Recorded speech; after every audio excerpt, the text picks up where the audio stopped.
U.S. Cyber Command reaches out to tell the trolls Uncle Sam cares. Industrial control system security suffers from poor asset management practices. FireEye looks at the Triton malware and says the Russians did it. Of course, things are complicated. Are hostile intelligence service hackers superheroes, salarymen, nebbishes, or something in between? How threat intelligence drives threat evolution. The risk of shadow web apps, and Apple speaks on privacy.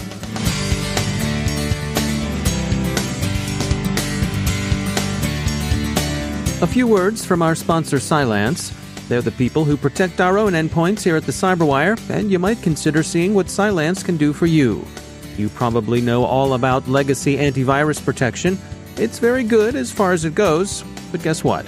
The bad guys know all about it too. It will stop the skids, but to keep the savvier hoods' hands off your endpoints, Cylance thinks you need something better. They've just introduced version 2.3 of Cylance Optics. It turns every endpoint into its own security operations center. Cylance Optics deploys algorithms formed by machine learning to offer not only immediate protection, but security that's quick enough to keep up with the threat by watching, learning, and acting on systems behavior and resources. Whether you're worried about advanced malware, commodity hacking, or malicious insiders, Cylance Optics can help. Visit Cylance.com to learn more. And we thank Cylance for sponsoring our show. Major funding for the Cyberwire is provided by Cylance. From the Cyberwire studios at Data Tribe with your Cyberwire summary for Wednesday, October 24th, 2018, I'm Peter Kilpie, Executive Editor, sitting in for Dave Bittner, who's taking a well-deserved vacation. Don't fret, he'll be back in the studio on Monday. The U.S. has begun to reach out directly to individuals involved in Russian influence operations. U.S. Cyber Command is reported to be direct messaging trolls engaged in attempts to disrupt elections and otherwise make mischief. The message is simple and direct. We know who you are, we know what you're doing, and you'd be well advised to knock it off. Observers differ on how effective this will be as a deterrent, but the U.S. indictments of individual Russian nationals for their role in influence operations give the warning some point. And it's unknown what other retaliatory operations Cyber Command may have under preparation or underway. We're hearing in Atlanta at the ICS security conference that there's a growing awareness among corporate board members of the cyber risks to industrial control systems. That's one of the relatively positive outcomes of the pain inflicted by last year's NotPetya infestations. Conference symposiasts expressed some gratification at the extent to which traditional risk management framework practices are increasingly being adopted. Some gratification at the extent to which traditional risk management framework practices are increasingly being adopted. Unsurprisingly, they think there's more work to be done, especially with respect to asset management. Several panelists and speakers told of the many cases of incident response they've seen in which a company under attack tries to improvise asset management on the fly. The speakers stress the importance of knowing what you have and what it's connected to. They also emphasize the importance of documentation and configuration management. Yesterday, FireEye attributed with high confidence the Triton Trisis attack against safety systems in a Saudi petrochemical facility to Russia. The attribution might strictly be one of association or involvement. FireEye concluded that some of the code was written by the Central Scientific Research Institute of Chemistry and Mechanics in Moscow, an organization, of course, operated by the Russian government. Who else may have been involved in the attacks and how they came to be given the code remain complicated questions. The evidence FireEye cites is of the convincing circumstantial variety, code written using Cyrillic characters, its preparation coinciding with Moscow office hours, an apparent handle linked to a known Russian individual, IP addresses, etc. That the Institute has the capability to prepare code like Triton Trisis seems clear. Industrial cybersecurity firm Dragos, in a presentation at the ICS security conference, described Xenotime, the threat actor behind Triton Trisis. They emphasized the disturbing news that cyber attacks were now designed to kill. Dragos CEO Robert M. Lee offered some encouragement when he cautioned people against forming a picture of the attacker as hyper-confident, effectively invincible. Instead, he argued, "Remember that bad actors make mistakes too, quote, just like you," unquote. They certainly did with Trisis. Their attack on safety systems shut the facility down twice, which wasn't their intention. They wanted to operate in an unsafe mode. Lee suggested an alternative picture of the industrial control system hacker. They're 18 to 30 years old, They're in their first government job, and they're dealing with management and PowerPoint. Quote, just like you, unquote. A study by cybersecurity firm Cylance concludes that threat intelligence, while itself a good thing, also drives bad actors to improve. In a study they call Whack-A-Mole, released yesterday, they describe the ways in which surveillance tools sold to repressive regimes are tweaked and reused after they're publicly burned. The stories they follow concern Prometheum spyware, also known as Strong Pity, which was exposed in a Citizen Lab report. Prometheum has since returned. Its indicators of compromise may no longer appear, but rest assured it's just a dodge. They're back and in an evolved form. As the report puts it, quote, minimal effort and code changes were all that were required to stay out of the limelight. Cylance observed new domains, new IP addresses, file name changes, and small code obfuscation changes, unquote. CSO Magazine, in their account of the Whack-A-Mole study, points out the complexity that the, quote, mercenaries, unquote, introduced into the matter. Those mercenaries may not just be the Russian mob or a university-affiliated research institute in Moscow. It could be a Western company that dabbles in the lawful intercept field and associated markets. Italy, Canada, Israel, and Germany, says CSO, seem to be particularly tolerant of such activity. Shadow IT has long been a matter of concern to enterprise security officers. High-Tech Bridge, in a report released this morning, says there are other worrisome shadows out there. Abandoned shadow and legacy web applications remain a threat to both enterprise security and business compliance. Information sharing among public and private organizations is often praised as a way of enhancing security, but it also raises concerns about privacy. Ben Yellen from the University of Maryland Center for Health and Homeland Security talks about the issues the Electronic Frontier Foundation has with license plate sharing between retailers and law enforcement. We'll hear that interview from Dave after the break. And now a bit about our sponsors at VMware. Their trust network for Workspace ONE can help you secure your enterprise with tested best practices. They've got 8 critical capabilities to help you protect, detect, and remediate. A single open platform approach, data loss prevention policies, and contextual policies get you started. They'll help you move on to protecting applications, access management, and encryption. And they'll round out what they can do for you with micro-segmentation and analytics. VMware's white paper on a comprehensive approach to security across the digital workspace will take you through the details and much more. You'll find it at thecyberwire.com/VMware. See what Workspace ONE can do for your enterprise security. thecyberwire.com/VMware. And we thank VMware for sponsoring our show.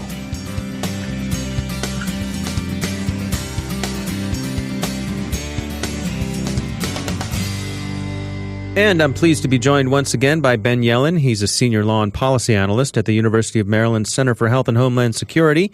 Ben, welcome back. We saw some information come by from the EFF, the Electronic Frontier Foundation, and they were taking issue with some private companies, I believe some shopping malls, that were sharing license plate information with law enforcement. What was getting their dander up here? So this is a company based in Irvine, California, a private real estate company that was collecting people's license plate numbers using what's called automated license plate readers, ALPR. And they claim that they were only doing this at a limited number of their shopping centers. Now, the legal problem here is that they were submitting the data to Vigilant Solutions. They are a contractor who deals with state and local law enforcement agencies.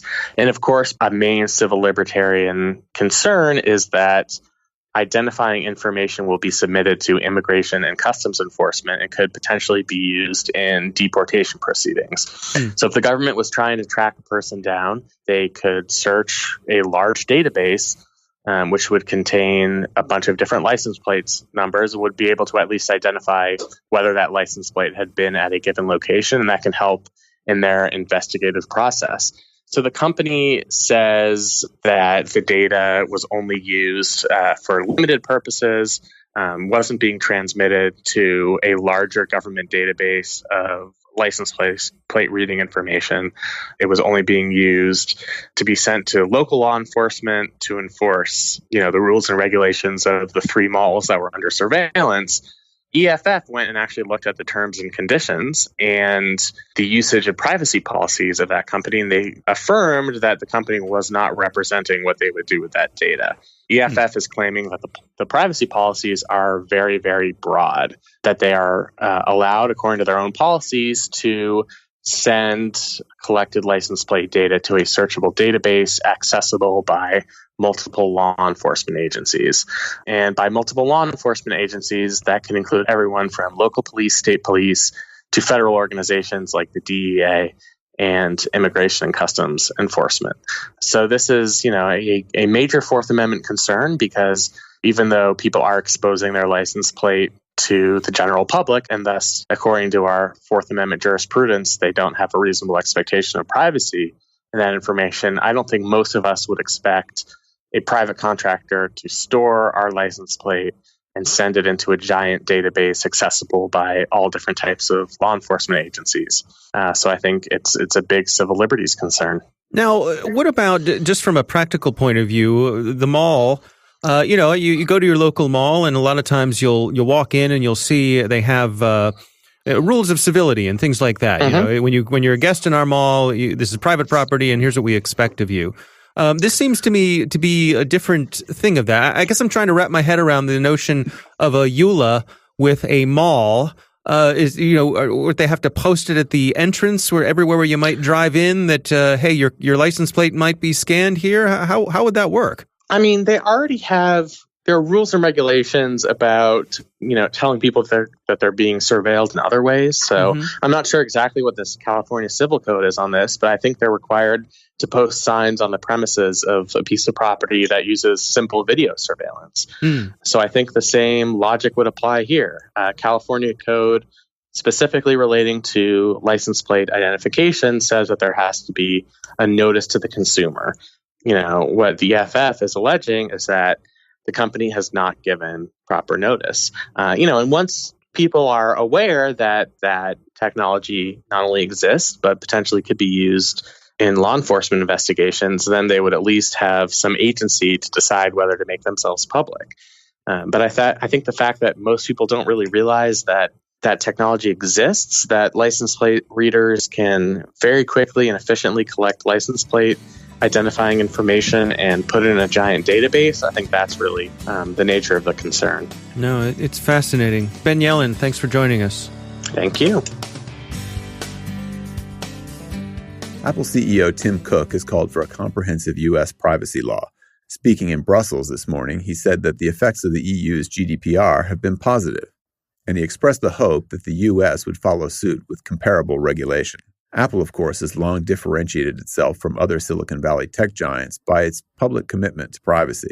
Apple sells devices, not data, which would be the basic product of companies like Google and Facebook. Mr. Cook would like everyone to understand that. He famously pointed across Silicon Valley in the general direction of Google and said, quote, "If you're not paying for the product, you are the product," unquote.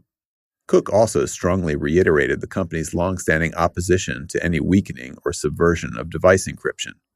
Giving governments easy access to people's devices is a threat, he maintains, to basic rights to privacy. Not everyone, he notes, may feel that way, especially those in what he called the, quote, data industrial complex, unquote. If you talk to recruiters and HR professionals, they're likely to tell you that they can't find nearly enough qualified people to fill their open jobs in cybersecurity. And if you speak with recent graduates, you're likely to hear how tough it is to get your foot in the door, to get that first big break. Our UK correspondent, Carol Theriault, caught up with ESET's Lisa Myers to explore this contradiction. At the recent VB Conference 2018, Lisa Myers, a security researcher for IT security firm ESET, presented a paper called "Where Have All the Good Hires Gone?" Lisa says that much ink has been spilt on the subject of how difficult it is to hire and retain people for these positions. I got a chance to catch up with Lisa to find out more about this problem and to see what she thinks can help solve it. So first off, can you tell me a bit about what led you to look into this problem? Well, it's kind of a personal one for me. I mean, I've been in this industry for 20-some years now, and I have heard a lot of people, complain basically about the hiring process, both people who are trying to get into the industry and people who are more experienced and being recruited or trying to get other jobs. Right, because I don't understand the skill shortage, because I keep reading about people who find it impossible to get into the industry. It's like they want to work in cyber, but the doors seem closed to them. Yeah, it's absolutely true. The thing that I hear over and over again from people is that there are very few truly entry-level jobs. Like there's an expectation that you'll be coming into your first entry-level job with certification or a degree and certification, and, which somehow magically has several years of experience as well. So it's like a catch-22, you're saying. It's like the entry positions demand skills, and how do they get those skills? Exactly. A lot of what needs to change happens on the side of hiring managers and organizations. There's a lot we're doing right now of having unrealistic expectations of people and setting up these catch-22s, or finding arbitrary hurdles that exclude people who have both interest and inclination in getting into this industry. Finding those people with interest and inclination and then asking them to agree to get a certification after they get hired, or training them in-house, or partnering with organizations that do train people specifically on tech or cybersecurity skills. Yeah. And do you find that kids, for example, in high school are actually interested in coming into this industry, the industry of cybersecurity? Oh, yeah, absolutely. We have an event every year called Cyber Boot Camp, and we interact with middle school and high school kids, and they have, even the ones who come in thinking that they don't necessarily want to go into a job in this industry, end up really motivated. And a lot of them do change their minds and think, oh, this actually could be a really cool thing to do for a job. Right. So there's kind of maybe some onus upon us in the industry to get the word out that it's actually fun. It's a great industry to work in. I mean, I've worked in it for almost as long as you have, and, we're still here. I think some of the problem too is how this is taught. General thinking with teaching is that you want to tie it into kids' interests and their knowledge that they already have. And computer science, when it isn't taught in school, it tends not to focus on the fun aspects or things that might interest the kids. And so it kind of reinforces the idea that it's this boring and lonely thing. People like you and me who've been in this industry for a while know that computing is a lot of fun. It's a great tool for doing other fun things as well. Right. So you're basically saying we need to think outside the box about how to recruit new talent to this industry, because technology certainly isn't going anywhere fast. Exactly. And it really benefits everybody to have a really diverse background. But, people who come from different socioeconomic backgrounds or different cultures or different neurotypes or, abilities, all these things are what make up the population. And those are the people who use our products. And so by having a representative group of people who are making the products, we're better able to make the products work well for the people who we want to use them. That's a really good point, that a heterogeneous environment is really good for the industry. One of my favorite security researchers actually had a degree in philosophy when he first came into the job. Yeah, my background is kind of very unusual as well. Like, I was that kid who took so many art classes that they had to have an intervention to make me take something a little bit more balanced. And I was a florist before I started working in computers, which it seems about as opposite as you can get. But the way that I did things was different enough from my coworkers that I was able to see some things that other people didn't, because I have such a different background. Lissa, thank you so much. This was Carol Terrio for CyberWire. And that's the CyberWire. For links to all the stories mentioned in today's podcast, check out our daily news brief at thecyberwire.com. Thanks to all of our sponsors for making the CyberWire possible, especially to our sustaining sponsor, Cylance. To find out how Cylance can protect you using artificial intelligence, visit Cylance.com. And Cylance is not just a sponsor. We actually use their products to help protect our systems here at the CyberWire. Thanks to our supporting sponsor, VMware, creators of Workspace ONE Intelligence. Learn more at VMware.com. The CyberWire podcast is proudly produced in Maryland out of the startup studios of Data Tribe, where they're co-building the next generation of cybersecurity teams and technology. CyberWire editor is John Petrick, social media editor Jennifer Iben, Technical editor Chris Russell, and I'm Peter Kilpe sitting in for Dave Bittner. He'll be back next week. Thanks for listening.